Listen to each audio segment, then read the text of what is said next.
So, astronomers have just announced that they might have found signs of possible life on a planet outside our solar system. Wow! This distant world is called K2-18b, and it sits about 124 light-years away in the Leo constellation. So, what life are we talking about? Little green men? Octopus-like tentacled creatures? Well, not exactly. First things first, let's define what life is. It's what distinguishes animals and plants from inorganic matter, like the ability to grow, reproduce, and change. Now, what do we need to support life? If what comes to your mind is water, bingo! Scientists have the feeling that K2-18b might be covered in oceans, and if it's so, it can support tiny forms of life like microbes. A team of researchers from the UK and the US used the James Webb Space Telescope to look at the planet's atmosphere. They found hints of two very special chemicals. On Earth, only living things can produce those, and the living things I'm talking about are mostly tiny ocean plants called phytoplankton. So, basically, this planet might indeed host life in the form of algae. Now, of course, scientists still need more proof before getting too excited. We should keep in mind that it's possible that those chemicals were made by something we don't understand yet, not necessarily by living things. But still. K2-18b is a big boy. It's more than 8 times heavier than Earth and about 2.5 times larger. So what makes it even more interesting is that it's located in the Goldilocks zone around its star. That means it's not too hot and not too cold there, just right for the existence of liquid water, which is highly important for life, as we know it. Astronomers study faraway planets like this by watching how their light changes when they pass in front of their star. This allows us to figure out what kinds of gases are in the planet's atmosphere. Back in 2013, the James Webb Space Telescope found methane and carbon dioxide in the atmosphere of the planet. These are carbon-based molecules, and it was the first time they were found on a planet in the habitable zone. Scientists also saw a weak signal of a chemical called DMS, which is mostly made by tiny ocean life here on Earth. So, the researchers pointed the telescope at the planet again a year later using a different tool that could pick up more light details. This time, they found much stronger signs of DMS and some related chemicals. But the problem is the signals aren't strong enough yet. They haven't reached something called the 5 sigma level, a parameter scientists use to confirm discoveries. Plus, even if the DMS really is there, it doesn't automatically equal the existence of life. Scientists once found DMS on a comet, which means that it can be produced without some kind of life taking part in the process. And still, the amount of DMS on K2-18b looks way higher than anything seen on Earth. That's why some astronomers are sure it's coming from something living. K2-18b has been a top pick for what scientists call a hycean planet. This term means a big, watery world with thick hydrogen atmosphere. It's not the kind of place where extraterrestrial civilizations like in movies would live. But it could be home to tiny life forms, like the microbes that once lived in Earth's oceans billions of years ago. Once again, not everyone agrees on how friendly K2-18b really is for life. Some scientists think planets like this might actually be too close to their stars to hold on to liquid water. K2-18b orbits its star every 33 days, which is pretty fast, and could mean it's too hot. That's why some experts claim that even if the planet has any water at all, it might be boiling.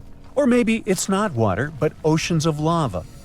But most scientists agree on one thing: we should wait and see.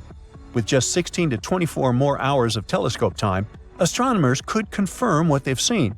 This could happen in the next few years. And even if it turns out K2-18b isn't the world we're looking for, we're still getting close. With powerful telescopes like James Webb and more coming in the future, we might be able to answer whether we're alone in the universe or not. At the same time, some places in our own solar system, like Mars, Venus, or Saturn's moon Enceladus, might actually have a better shot at hosting life. Or we could keep exploring other promising worlds, like Proxima Centauri b, which is the closest exoplanet we know about. It's just 4.25 light-years away from us and orbits a small star called Proxima Centauri, right in the habitable zone. This planet is a bit bigger than Earth, which makes it a super-Earth. That's what we call exoplanets larger than ours, but much smaller than gas giants like Neptune or Jupiter. Proxima Centauri b is a fast-moving world. It needs a mere 11 days to go all the way around its star. Scientists think Proxima Centauri b might have a rocky surface, and that's a good sign for possible life. On the other hand, its star blasts it with a lot of ultraviolet radiation. It might have already destroyed the planet's atmosphere, if there was any to begin with. So there's a big question mark when it comes to this world's habitability. Then we've got TRAPPIST-1e, another promising Earth-like planet. It's one of 7 rocky planets orbiting a small, cool star called TRAPPIST-1, about 39 light-years away. Discovered in 2017, it might be one of the most promising places to look for life beyond Earth. This planet is actually a bit smaller than Earth, with a mass around 1/2 that of our planet. It completes an orbit around its star in just 6 days, which is super fast compared to Earth's 365 days. The planet's size and density suggests it has a rocky surface, and that's another key factor when we talk about habitability. Even though TRAPPIST-1e is very close to its star, the star is quite dim and cool, so the planet might still have a stable Earth-like climate. Some scientists even think it could have more water than Earth. Let's move on to Kepler-186f, located about 500 light-years away. It was the first Earth-sized planet found in a habitable zone of another star. It orbits a red dwarf, which burns cooler and lives much longer than our Sun. This means Kepler-186f could have stable conditions for billions of years, giving life plenty of time to possibly form and evolve. The planet gets only about 1/3 of the sunlight Earth receives, so it would likely be cooler but still warm enough to keep water from freezing. It also seems to be a rocky planet just like Earth, which boosts its chance of hosting life. Now, how about visiting LHS 1140b, about 40 light-years away? This planet has about 5.5 times the mass of Earth. Scientists think it's rocky and possibly has a thick atmosphere, which is a big deal. An atmosphere like that can trap heat, keep temperature stable, and protect water from escaping into space. This world orbits a quiet red dwarf star, so it's not constantly blasted by harmful flares like some other exoplanets are. Some studies even suggest LHS 1140b could be an ocean world with lots of water. So it's one of the more exciting planets we've found in our neighborhood. And finally, we have Gliese 12b. Astronomers call it Exo-Venus. It sits 40 light-years away from Earth. This world is about the size of Venus and orbits a cool red dwarf star. It needs just under 13 days to complete one orbit. The temperature on the planet is around 107 degrees, which is quite warm but still okay for life. The thing that makes Gliese 12b so interesting is that it could help us understand how Earth-sized planets around cool stars hold on to their atmospheres. That's important because an atmosphere is crucial for things like liquid water and protecting life from harmful radiation. According to some researchers, Gliese 12b is one of the best chances we have to figure out whether planets like this can stay habitable. At the edge of our solar system, there's a cold and mysterious region known as the Oort cloud.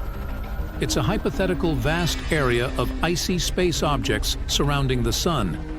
It's believed to lie far, far away from our star, from 2,000 to 5,000 astronomical units. For comparison, Pluto's orbit carries the planet between 30 and 50 astronomical units from the Sun.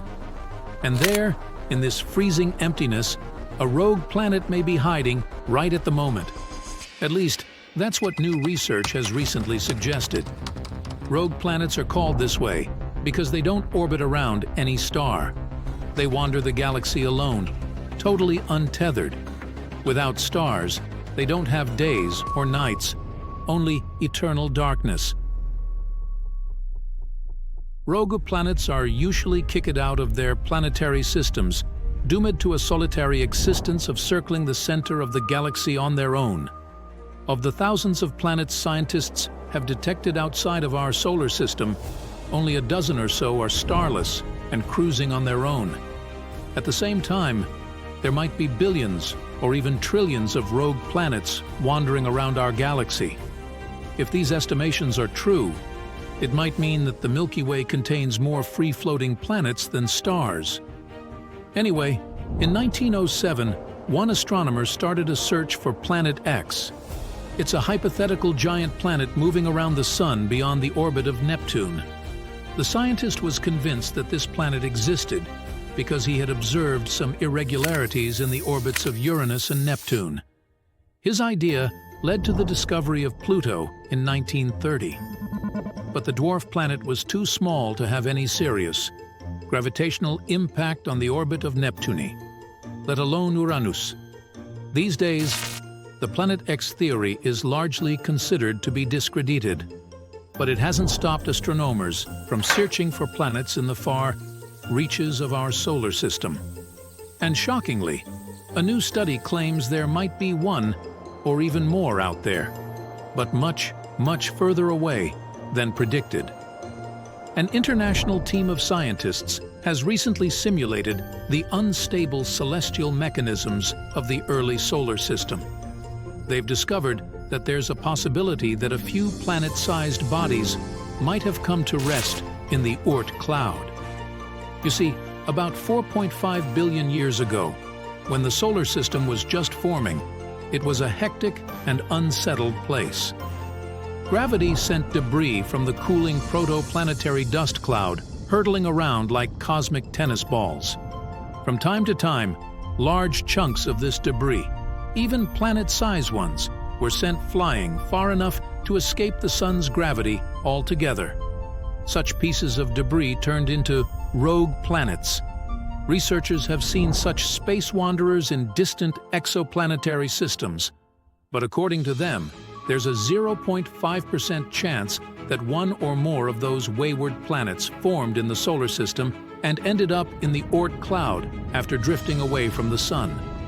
At the same time, it's slightly more likely that a rogue, Neptune-like planet was snagged by the Sun's gravity from another planetary system. And then, this planet came to rest somewhere in the Oort cloud. The chances that this scenario is true reach 7%. If this turns out to be the case, then a space body similar to Planet X might indeed be hiding out there, on the outskirts of our solar system. The only problem is that it would still be too far away to have any impact on Neptune's orbit. In any case, most researchers are convinced that the Oort cloud is made up of a collection of way smaller icy objects. But given the distance to the Oort cloud and its enormous size, we may never really figure out what is lurking out there.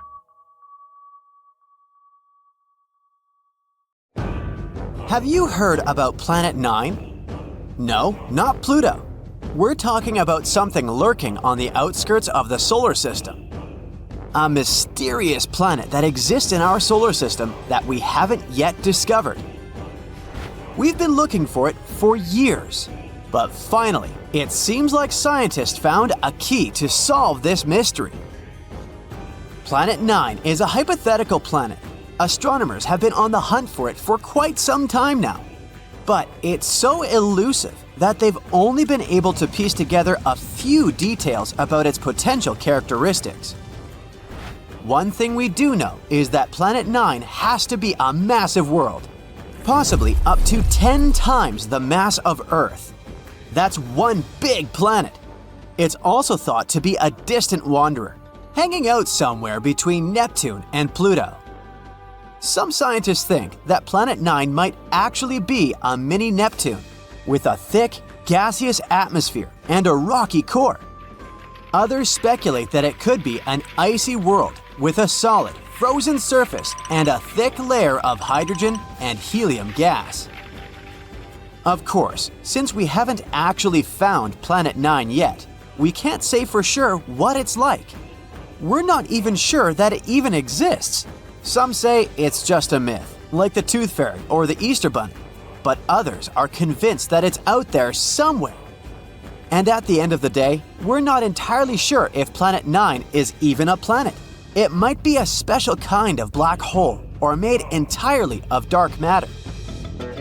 The search for Planet 9 began in the early 21st century when a group of astronomers realized that something wasn't quite right with the outer reaches of our solar system.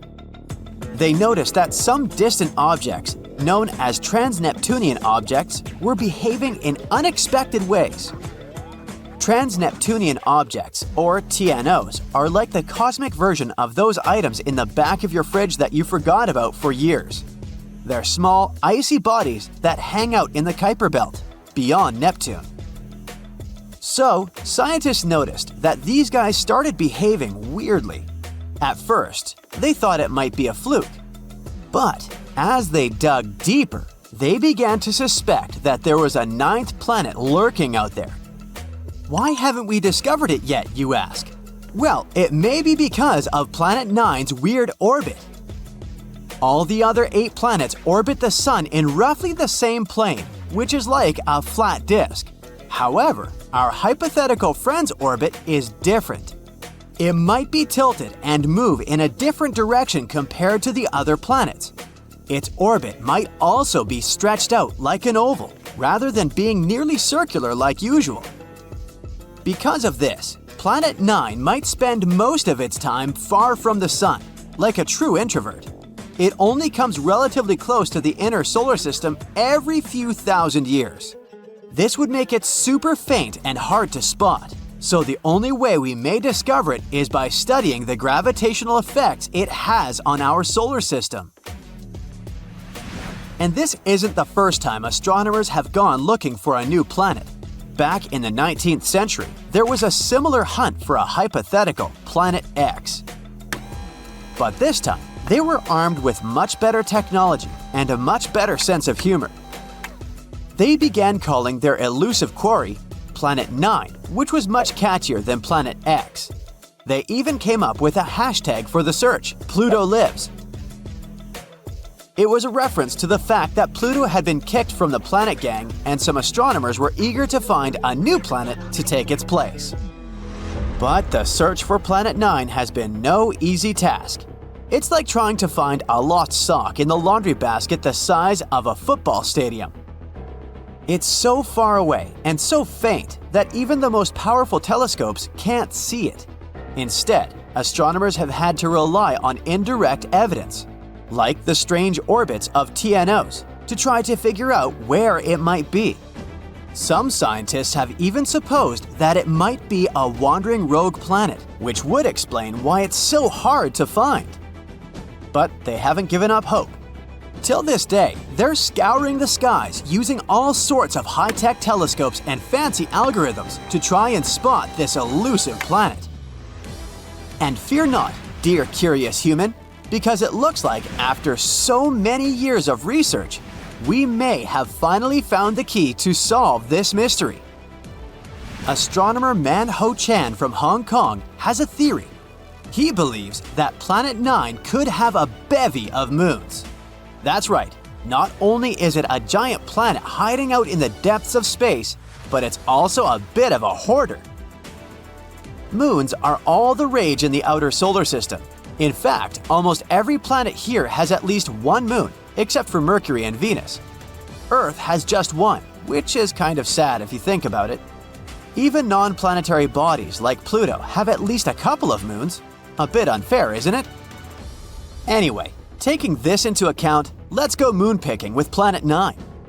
The region between the rock-filled Kuiper Belt and the rock-filled Oort cloud, where this planet is predicted to be, should be ripe for the picking. Chan made some calculations and determined that it would be stranger if the elusive planet didn't have any satellites. According to his calculations, an object the mass of Planet 9 should capture at least 20 TNOs as large as almost 90 miles across. It's like our mysterious planet is playing cosmic Pokemon with these guys. So, what if Planet 9 has moons? Would that make any difference? Kinda, yes.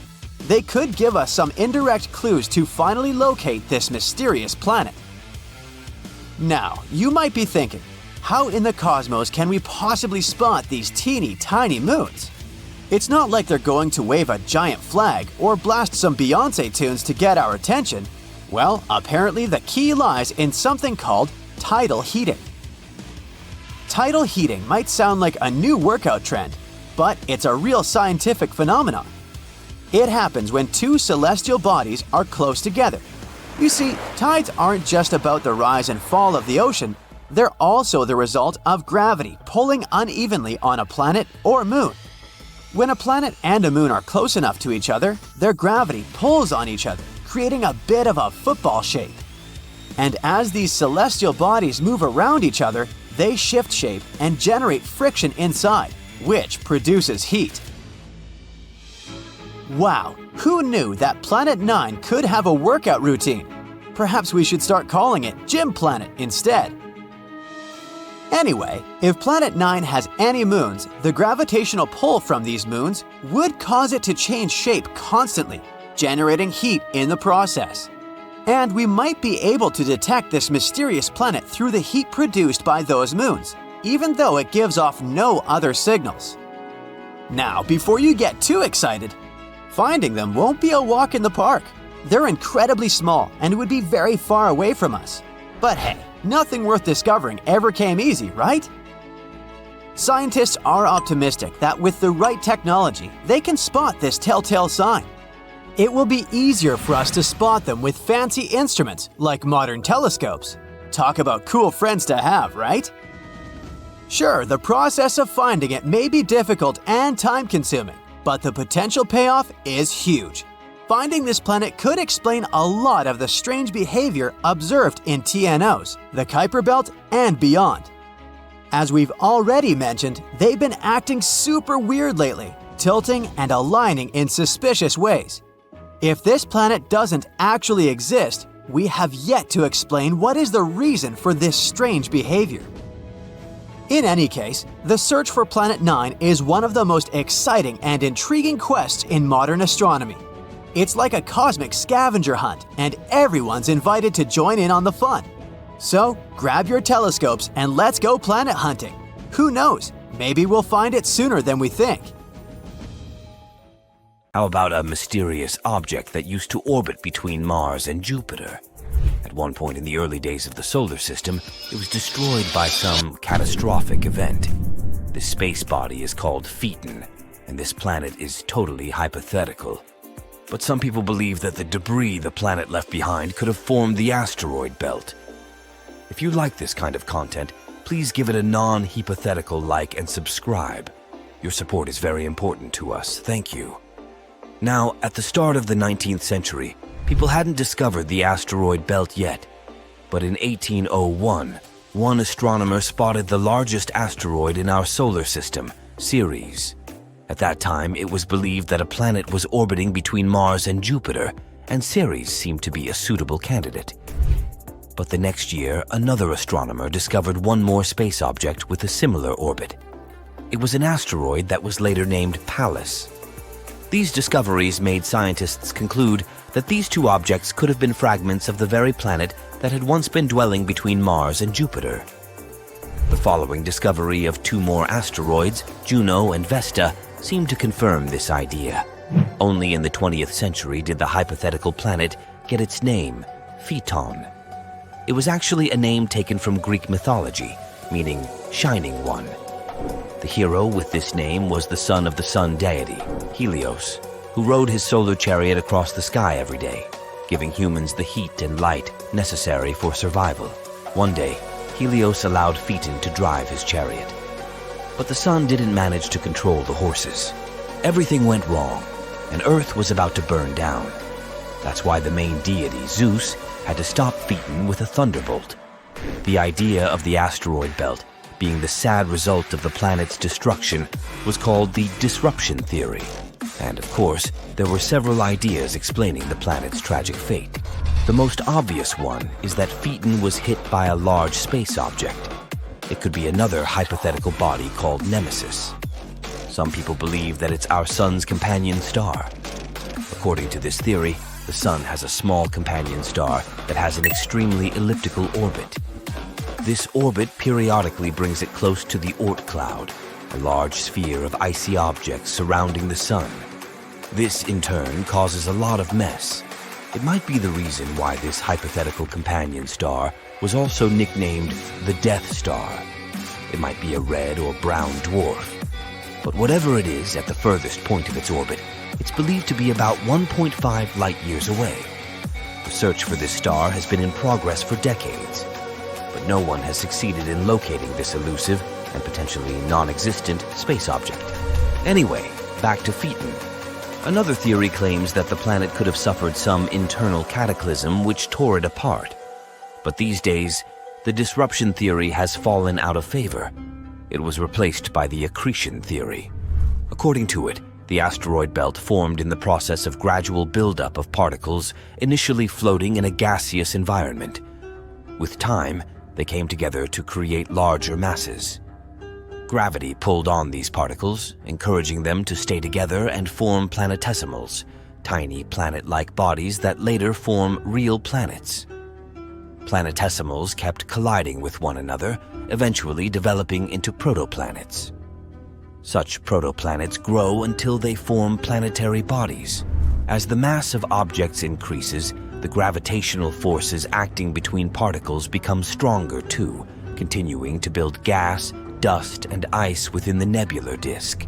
It all has a snowball effect where the increase in mass results in more particles getting involved in the process. Eventually, there's no building material left, and large space objects float in the darkness of space.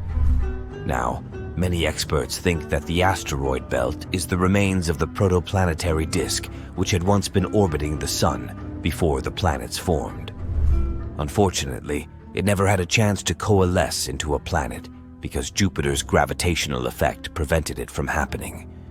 In any case, even though Phaeton's was a good story, it's not popular anymore. It's been more than a year since the James Webb Telescope, which had taken over 20 years to complete, was launched. And for such a relatively short time, the ultra-modern and most powerful in history piece of equipment has already made plenty of discoveries. By observing the universe at infrared wavelength, James Webb lets us see things no other telescope has ever shown before. The primary goal of this incredible piece of equipment is to study the formation of galaxies and stars that appeared in the early universe. For example, look at the closest to us stellar nursery, a region of space where new stars get born. NASA has shared an image from James Webb that shows a small star-forming region. If you look at the picture attentively, you'll see jets bursting from infant stars. Around them, different colored clouds of cosmic dust are colliding with one another. The view is mesmerizing. The red dust consists of molecular hydrogen. You can also notice that some stars have something like shadows. Those hint at the creation of what will later become planets. At first sight, the image may seem chaotic, but astronomers claim that it's a relatively small and quiet stellar nursery in comparison to some others. Many young stars there are similar in size to our Sun, or a bit smaller. The photo itself was taken with the help of Webb's near-infrared camera, NIRCam. It's the observatory's primary camera that snaps images of the cosmos in 2 different infrared ranges. Another amazing discovery the Webb telescope has made is smoke molecules in a distant galaxy. It's the first time such molecules have been discovered so far away from our planet. The galaxy in question lies 12.3 billion light-years away from Earth. It most likely formed about 1.5 billion years after the Big Bang. Despite such a huge distance between the galaxy and our planet, scientists have managed to detect chemical compounds found in soot or smoke, and it's quite a big deal since it has pushed the record for detecting similar complex molecules back by around 1 billion years. This study has also confirmed the sheer power of the coolest piece of space equipment of all time. It managed to make this discovery despite the fact that the spectrometer needed for the measurements didn't perform to the fullest after having experienced a sudden and surprising degradation. The James Webb Telescope has also helped to boost our understanding of exoplanets. Those are planets orbiting stars other than our own Sun. At the beginning of 2023, the observatory spotted its first exoplanet, LHS 475b. It's located 41 light-years away from Earth and is approximately the same size as our planet. According to NASA, nowadays, James Webb is the only operating telescope capable of categorizing the atmosphere of Earth-sized exoplanets. The research team behind the discovery believes such results underline the precision of the telescope. They hope that it will help us locate many more rocky exoplanets that we might be able to colonize in the future. Even though, at first sight, it may seem that the universe is pretty empty, it's actually a very busy place. And Webb has all the necessary instruments to see all kinds of cosmic events happening out there. Just look at this image of WR-124. It's a star on the cusp of its explosive demise. In the image, the star is about to go supernova. It happens when a star runs out of its fuel and explodes at the end of its life cycle, releasing a giant cloud of space dust and hot gas into space. The star captured by the Webb telescope was at the Wolf-Rayet stage of its life. That's a period when a star is shedding its outer layers before going supernova. The next amazing thing discovered by James Webb is a star-planet hybrid with very strange clouds. This bizarre world, VHS 1256b, is actually a brown dwarf. Those are bigger than planets but too small to classify as stars. They emit some light of their own and are quite hot, but their mass is simply not enough to fuse hydrogen into helium like full-fledged stars do. Space bodies of this kind aren't actually brown. They occur in a wide variety of colors, but those are mostly invisible to the human eye. What we can see is the light they emit, and to us, it appears to be dark orange or magenta. The brown dwarf discovered by the Webb telescope is almost 20 times the size of Jupiter. It orbits 2 red dwarf stars, and to complete one orbit, it needs over 10,000 years. Astronomers first found out about this unusual exoplanet in 2016, but at that time, they didn't classify it as a brown dwarf, and, thus, couldn't explain its puzzling reddish glow. Now, thanks to the James Webb Telescope, they know the space object's origin. Anyway, back to those clouds. As you know, clouds on Earth are made of water vapor, but those on the brown dwarf are different. They seem to be made of sand. It looks like good old sand from Earth, but it's actually not. The clouds are made of tiny particles of silicate. Another recent discovery involves several large galaxies that scientists believe were born not long after the Big Bang. They aren't supposed to be there, and no one expected to find them. But the James Webb Space Telescope has spotted them. These galaxies, as massive as our home Milky Way, are full of mature red stars. Astronomers have analyzed the light coming from them and estimated their age 500 to 700 million years after the Big Bang. It means that they came into being when our universe was very young, almost a baby. But the most bizarre thing about these galaxies is their tremendous size and the age of the stars dwelling there. The data received by the telescope don't coincide with the existing ideas about what the universe looked like and how it evolved in its early years. It also doesn't match the earlier observations made by Hubble. And here, James Webb has captured a distant region of space in unprecedented detail. This section of space is known as Pandora's cluster. In the image, you can see 3 massive clusters of galaxies coming together and forming a megacluster. The combined mass of these clusters acts as a powerful gravitational lens.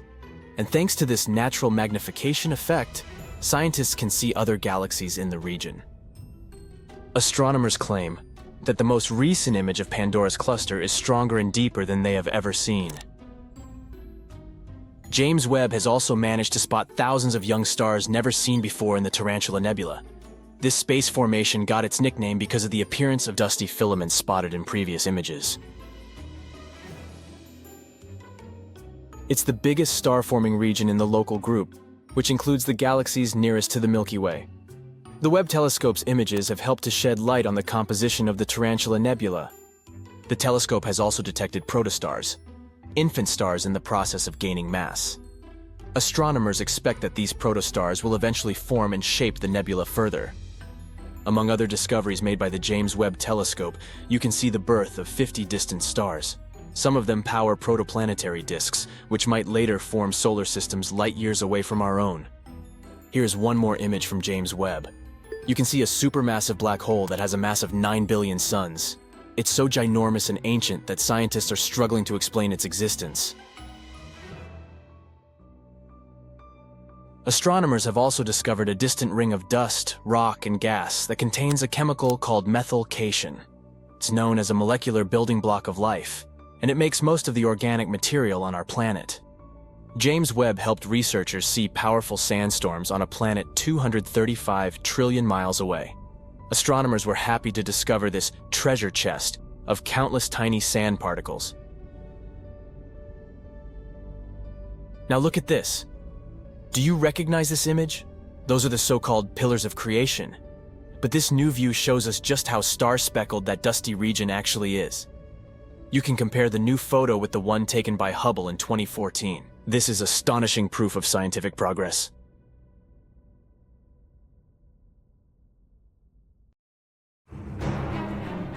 It's dark and incredibly cold. There's no oxygen. There's no water. There's no life. But the James Webb Space Telescope doesn't seem bothered by all this. Its main goal is to find the very first galaxies that formed billions of years ago in the early universe and observe the stars making up distant planetary systems. Its mission is to... But wait, what is that? The James Webb Space Telescope has discovered something absolutely amazing. A star-planet hybrid with very strange clouds. This bizarre world called VHS 1256b is actually a brown dwarf. Those are bigger than planets, but too small to classify as stars. They emit some light of their own and are quite hot, but their mass is simply not enough to fuse hydrogen into helium, like full-fledged stars do. Space bodies of this kind aren't actually brown. They occur in a wide variety of colors, but those are mostly invisible to the human eye. What we can see is the light they emit, and to us it appears to be dark orange or magenta. The brown dwarf we're talking about is almost 20 times the size of Jupiter. It orbits 2 red dwarf stars. And to complete one orbit, the brown dwarf needs 17,000 years. In fact, astronomers found out about this unusual exoplanet in 2016. But at that time, they didn't classify it as a brown dwarf, and thus couldn't explain its puzzling reddish glow. Now, thanks to the James Webb Telescope, they know the space object's origin. Anyway, back to those clouds. As you know, clouds on Earth are made of water vapor, but those on the brown dwarf are different. They seem to be made of sand. It looks like good old sand from Earth, but it's actually not. The clouds are made of tiny particles of silicate. Scientists have been putting forward theories about the existence of such sand clouds on exoplanets for quite some time. But the discovery the James Webb Space Telescope made is the first real proof. The silicate particles on the sandy dwarf are most likely quartz or some other mineral. In size, they're less than a micron, and 1 micron is 1/25th of a thousandth of an inch. In other words, they look like particles in smog. The exoplanet seems to have an atmosphere which contains some water, methane, and other substances and minerals. Interestingly, this atmosphere isn't still. It's constantly undergoing extreme changes.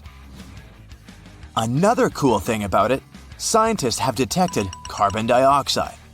And this is only the second confirmed discovery of this gas on a planet outside the solar system. By the way, the James Webb Space Telescope, with the help of which astronomers discovered our sandy brown dwarf, is an absolutely stunning piece of equipment. Around 100 times more powerful than Hubble. Even though the telescope itself is 3 stories high and its size equals that of a tennis court, its mirrors are the lightest large telescope mirrors of all time.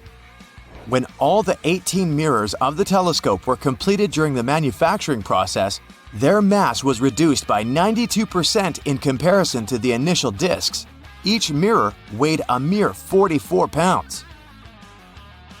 The telescope's mirrors seem to be gold, but in reality, they're made of beryllium, steel gray, lightweight, and brittle metal. There is indeed a gold coating on each mirror, but they can't be produced entirely out of gold since this material tends to expand and contract even with small temperature changes. That's why the total amount of gold in the James Webb Space Telescope is less than 2 ounces. James Webb's telescope side is cooling itself down, and its temperature doesn't rise higher than -370 degrees Fahrenheit. That's cool enough to make liquid nitrogen. A truly enormous 5-layered sunshield stretches around the telescope and reflects away as much sunlight as possible, letting the telescope stay cool. The telescope was launched near the equator because Earth spins a bit faster there, and this gave the rocket some extra push. The telescope orbits the Sun more than 1 million miles away from Earth, and when it runs out of fuel, it'll keep orbiting the Sun indefinitely. On the other hand, even though the telescope wasn't actually designed to be serviced or upgraded, it might potentially be refueled with the help of robots. This would extend its life. Anyway, if you think that our newly founded brown dwarf is the only bizarre exoplanet out there, let me show you some other breathtaking worlds. There is an exoplanet that is really something else. Just look at its awesome magenta color. You can find it in the Virgo constellation. The planet is called Gliese 504b. It orbits very far from its parent star, 9 times the distance between the Sun and Jupiter. The planet formed relatively recently and is still glowing with heat. That's why its surface looks pinkish. One of the oldest exoplanets we know about is about 12.7 billion years old. It's almost 3 times as old as Earth. This also means that the so-called Genesis planet formed only about 1 billion years after the Big Bang. The planet is so old that its 2 parent stars have had enough time to evolve into a white star and a pulsar, making almost 100 revolutions per second. I bet sunrises on this planet must look awesome. Just 20 light-years away from the Sun, which isn't such a great distance when we talk about space, a bizarre rogue planet is roaming the Milky Way galaxy. But even though this planet doesn't orbit any star, it still has an incredibly powerful magnetic field. It's 4 million times stronger than Earth's. The exoplanet also produces amazing auroras. That's why when it was discovered in 2016, astronomers were almost sure they had detected a brown dwarf. But later, scientists got some proof that this space object wasn't big enough to be a brown dwarf. The planet sure is a mammoth among its peers. It's 1.2 times as wide as the largest planet in the solar system, Jupiter, and more than 12 times as heavy. Astronomers think the exceptionally strong magnetic field helps the planet produce auroras. But the most curious thing is that they're generated in a different way than auroras on Earth.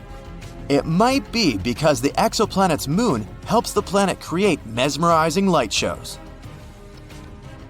The next exoplanet isn't like any other. It's often called Super Saturn or Saturn on steroids. That's because J1407b has a colossal system of rings. They're 640 times as large as those our Saturn has. This bizarre world is the only planet we know about that has rings similar to Saturn's. If you move this giant to our solar system and used it to replace Saturn, its rings would look many times larger than a full moon. An exoplanet called WASP-12b munches on the light coming from its star. It's one of the darkest worlds people know about. All because its day side consumes light rather than reflects it back into space. The egg-shaped planet is giant, twice the size of Jupiter, and it traps more than 94% of the light that reaches its atmosphere. It might be the main reason for the temperatures on the surface of the planet that can rise up to 4,600 degrees Fahrenheit. The night side of the planet isn't as hot as its day side, a mere 2,200 degrees Fahrenheit.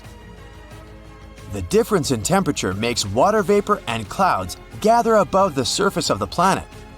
And from time to time, swirls of material from the planet's superheated atmosphere spills onto its star. What of you? Discovered in 2017, K2-18b is one of the hottest exoplanets we know of.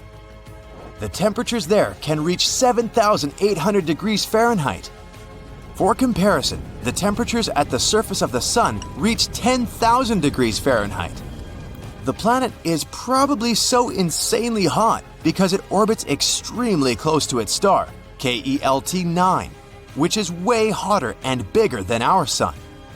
Experts believe that the giant star might one day evaporate the entire planet. J. Allen Hynek, an astrophysicist and ufologist, coined the term close encounter, or CE, in his book The UFO Experience, A Scientific Inquiry, published in 1972.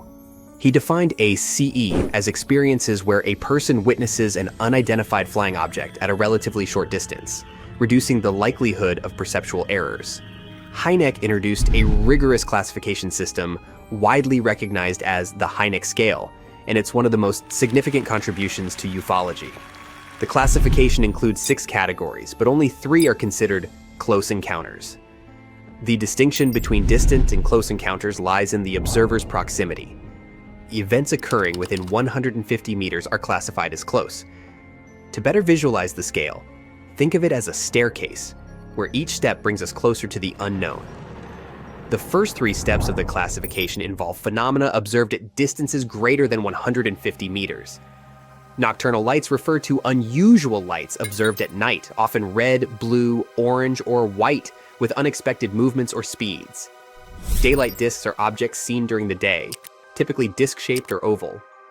Radar visual phenomena involve UAPs confirmed by radar, which, while adding credibility, can sometimes be attributed to atmospheric anomalies. Steps 4, 5, and 6 are classified as close encounters, made famous by Steven Spielberg's film Close Encounters of the Third Kind, which references Hynek's work. A close encounter of the first kind involves sightings of strange flying objects within 150 meters. At this distance, observers can discern details that would be impossible to detect from farther away. Close encounters of the second kind are more unsettling and involve physical effects on the observer's surroundings, such as interference with devices, unusual animal behavior, or physiological effects like paralysis or heat. Evidence might include scorched vegetation, chemical traces, or other inexplicable marks. These incidents suggest that while the object might go unnoticed by the naked eye, its presence leaves a tangible impact. Finally, the 6th step involves the close encounters of the third kind, the most intriguing of all, involving direct interaction with beings from space. Hynek described these beings as animated entities, which could include robots, humanoids, or humans appearing to be UFO pilots. After Hynek's death, fellow researcher Jacques Vallée expanded the scale in his 90s book Confrontations, a scientist's search for alien contact, adding 2 more steps, which were quickly embraced by the community. These are the 4th kind and 5th kind. The close encounters of the 4th kind are known as abductions, and also include episodes of transformation of the sense of reality, such as vivid hallucinations or dreamlike episodes related to UFOs. This also inspired the title and content of the science fiction movie The Fourth Kind by Olatunde Osunsanmi. At the top of the staircase, we have the close encounters of the 5th kind. They occur when humans initiate contact with extraterrestrial beings, typically following specific protocols. Some interpret this step as involving physical effects from the encounter, such as injuries or unexplained healings. Over time, the 5th kind has become associated with direct communication between humans and aliens, emphasizing a mutual exchange. Now, this is no joke. Many individuals consider themselves contactees due to experiencing extraterrestrial encounters. Hynek described these contactees as recipients of messages of cosmic importance from usually benevolent beings. These beings often convey peaceful messages aimed at helping humanity resolve conflicts. Contactees often report recurring experiences and additional messages. From the 1940s to the 1960s, contactees became a cultural phenomenon, writing books and giving lectures. Skeptics often dismissed them as dishonest or influenced by false memories, hallucinations, or a lack of scientific understanding. Whether fact or fiction, contactees consistently describe aliens as humanoid beings delivering messages against violence, crime, and nuclear weapons. They portray them as striving to help humanity achieve peace and unity. Their reports often include men in black, mysterious figures allegedly working to suppress these messages. Sound familiar? It's no coincidence that this idea inspired the popular movie franchise. Have you ever experienced any of Hynek's steps? Or heard a blood-chilling story from somebody close to you? Let us know in the comments. And if you're curious about why beings from other planets might be observing us, well, we have some videos about that too.